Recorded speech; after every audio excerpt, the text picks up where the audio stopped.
Hi. ചിലവരൊക്കെ എന്റെ കൂട്ടുകാരും നമ്മളറിയുന്ന ആൾക്കാരൊക്കെ എന്നോട് ചോദിക്കലുണ്ട്. എന്താണ് അന്റെ സൗന്ദര്യത്തിന്റെ രഹസ്യം? എന്താണ് അനക്കെപ്പളും ഒരു ഉന്മേഷായിട്ട് ഇരിക്ക്ണ്ടല്ലോ. അതിന്റെ കാരണം എന്താണ്? അനക്കെന്താ ടെൻഷൻ ഇല്ലേ? ഇജ്ജ് എപ്പളും ഹാപ്പി ആയിട്ട് ഇരിക്കാണല്ലോന്ന്. അപ്പൊ ഞാനത് വളരെ രഹസ്യാക്കി വെച്ചിരുന്ന ഒരു കാര്യായിരുന്നു.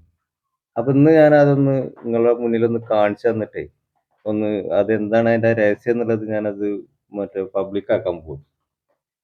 എന്താ സംഭവം എന്ന് വെച്ചാല് അതിന്റെ ഭാര്യയുടെ ഒരു രഹസ്യ കൂട്ടാണ്. നമ്മളെ പ്രഭാത ഭക്ഷണല്ലേ?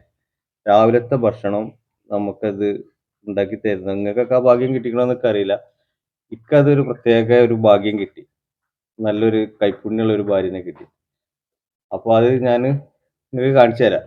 അപ്പൊ ഒരൊറ്റ അപേക്ഷ മാത്രമേ ഉള്ളൂ നിങ്ങളോട്. ദയവ് ചെയ്തിട്ട് അവളെ പാചകത്തിനൊന്നും കണ്ണ് വെക്കരുത്. കാരണം നാളെ മുതൽ അത് കൊളായി കഴിഞ്ഞാല് ഇന്റെ സൗന്ദര്യവും ഇന്റെ ചുറുചുറുക്കൊക്കെ ഇല്ലാതാവും. അപ്പൊ ഞാനത് കാണിച്ചു തരാം. അതൊന്ന് കണ്ടോ. എന്തൊരു ചേലാണ്, നെഞ്ചിലെ നേരാണ്, എന്റെ കിനാവാണ്, എന്തിനും നീയാണ്.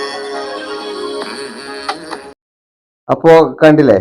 അപ്പൊ ഇതിന്റെ കൂട്ടറിയേണ്ട ആൾക്കാരുണ്ടെങ്കിൽ അങ്ങനെ ഇങ്ങനെയൊന്നും പറഞ്ഞു കൊടുക്കൂല. അപ്പൊ നിർബന്ധമുള്ളവര് കമന്റ് വന്നിട്ട് നിങ്ങൾ ചോദിച്ചാൽ മതി. അത്ര നിർബന്ധം അത്യാവശ്യമാണെങ്കിൽ ഞാൻ പറഞ്ഞുതരുന്നുണ്ട്.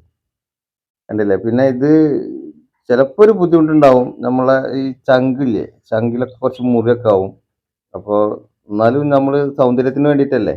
അഡ്ജസ്റ്റ് ചെയ്തിട്ടൊന്ന് കഴിക്കുക. ട്ടാ. അപ്പൊ ഓക്കെ.